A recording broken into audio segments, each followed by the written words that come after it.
Глава республики Вячеслав Битаров принял участие в политической конференции партии «Единая Россия» в Москве. Ее итоги были подведены на пленарном заседании, которое провел премьер-министр России, председатель партии Дмитрий Медведев. Мероприятие состоялось в формате совместного заседания Высшего и Генерального советов политической партии.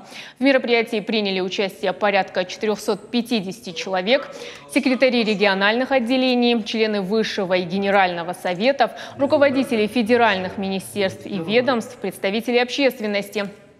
Северную Осетию также представили член Генерального совета партии Людмила Токаева, депутат Государственной Думы Зураб Макиев и Артур Таймазов, а также секретарь Североосетинского регионального отделения партии «Единая Россия» Тимур Артабаев.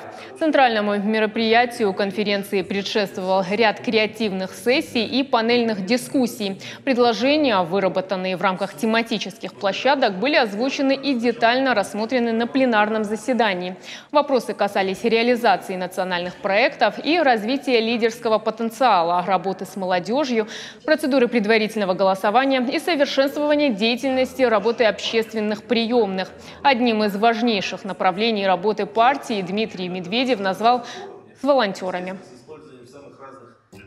Сегодня действительно на различных площадках проходили партийные дискуссии.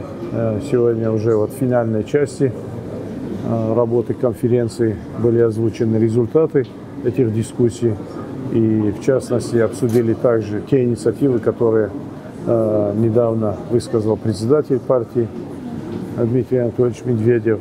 Я думаю, что это прекрасная площадка для того, чтобы выработать единый курс для всех регионов России, для того, чтобы партия развивалась, помогала власти решать вопросы, которые обозначены в национальных проектах.